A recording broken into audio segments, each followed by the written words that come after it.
എന്തും ഏതും വിലപ്പെട്ടതായി തോന്നുക രണ്ട് ഘട്ടങ്ങളിലാണ്. ഒന്നുകിൽ അത് ലഭിക്കുന്നതിന് മുമ്പ്, അല്ലെങ്കിൽ അത് നഷ്ടമാകുമ്പോൾ.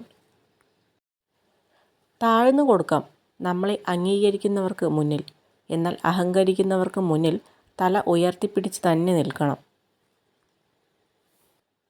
നിങ്ങളുടെ ദുഃഖങ്ങളും സങ്കടങ്ങളും എത്രമാത്രം മനസ്സിൽ സൂക്ഷിക്കുന്നുവോ അത്രത്തോളം മനസ്സിന് ഭാരം കൂടുന്നതാണ്. ചില പ്രശ്നങ്ങളിൽ നമ്മൾ നേരിട്ട് അഭിമുഖീകരിക്കാതെ മാറി നിൽക്കുകയാണെങ്കിൽ ചിലപ്പോൾ പ്രശ്നങ്ങൾ താനെ നമ്മളിൽ നിന്നും അകന്നു പോയിക്കൊള്ളും. നിങ്ങളുടെ വിശദീകരണം കേൾക്കാൻ അവർക്ക് താല്പര്യം ഉണ്ടോ എന്ന് മനസ്സിലാക്കിയിട്ട് മാത്രം കാര്യങ്ങൾ വിശദമായി പറയുക. അല്ലെങ്കിൽ പാതി വഴിയിൽ നിങ്ങൾക്ക് സംസാരം അവസാനിപ്പിക്കേണ്ടി വരും. കുറവുകൾ മനസ്സിലാക്കി സ്നേഹിക്കുന്നവർ എന്നും കൂടെയുണ്ടാവും. അവർക്ക് കുറ്റപ്പെടുത്താൻ കഴിയില്ല, കൂടെ നിർത്തി ആശ്വസിപ്പിക്കാനേ കഴിയൂ. സത്യസന്ധവും ലളിതവുമായ ജീവിതമാണ് സമാധാനത്തിൻ്റെയും സന്തോഷത്തിൻ്റെയും ഉറവിടം.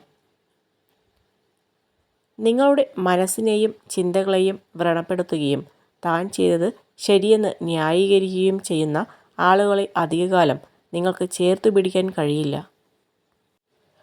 ബലമില്ലാത്ത ഒറ്റ കണ്ണി മതി ഒരു ചങ്ങലയെ ദുർബലമാക്കാൻ. അതുപോലെ തന്നെ നിയന്ത്രിക്കാൻ കഴിയാത്ത ഒറ്റ ബലഹീനത മതി നമ്മുടെ മുഴുവൻ വ്യക്തിത്വത്തെയും ജീവിതത്തെയും തകർത്തുകളയാൻ.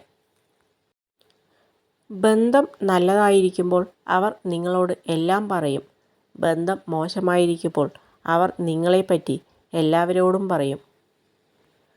ആർക്കും കൊടുക്കാത്ത ഒരു സ്നേഹം നമ്മൾ ഒരാൾക്ക് നൽകുമ്പോൾ ആരും തരാത്ത ഒരു സങ്കടം തിരിച്ചു തരാനുള്ള അവസരം കൂടിയാണ് അയാൾക്ക് നൽകുന്നത് എന്ന് ഓർത്തു വയ്ക്കേണ്ടത് നല്ലതാണ്.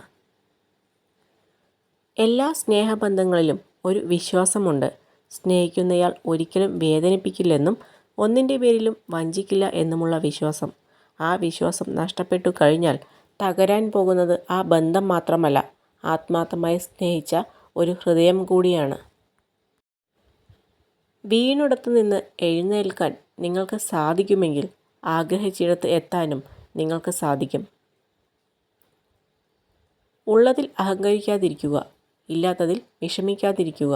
ഉള്ളത് ഇല്ലാതാവാനും ഇല്ലാത്തത് ഉണ്ടാകാനും അധിക സമയം വേണ്ടി വരില്ല എന്നോർക്കുക. എല്ലാ കാഴ്ചകളും സുന്ദരമാകണമെന്നില്ല. നമ്മൾ എങ്ങനെയാണോ ആ കാഴ്ച കാണാൻ ശ്രമിച്ചത് അവിടെയാണ് അതിൻ്റെ സൗന്ദര്യം. ജീവിതമെന്ന പുസ്തകത്തിൽ ചില പേജുകൾ മോശമായിരിക്കാം എന്ന് വച്ച് വായന നിർത്തരുത്. വായിച്ചുകൊണ്ടിരിക്കുക. അടുത്ത പേജുകൾ ചിലപ്പോൾ നിങ്ങൾക്ക് സന്തോഷം നൽകിയേക്കാം. സന്തോഷം എന്നത് മറ്റൊരാളിൽ നിന്നും കിട്ടുമെന്ന് പ്രതീക്ഷിക്കരുത്. നമ്മുടെ സന്തോഷം നമ്മൾ സ്വയം കണ്ടെത്തണം. എന്തു ചെയ്യണമെന്നറിയാതെ ഒറ്റയ്ക്കാവുമ്പോൾ, ധൈര്യം നഷ്ടപ്പെടുമ്പോൾ ചില നല്ല വാക്കുകളുടെ രൂപത്തിൽ ദൈവം കടന്നു വരും.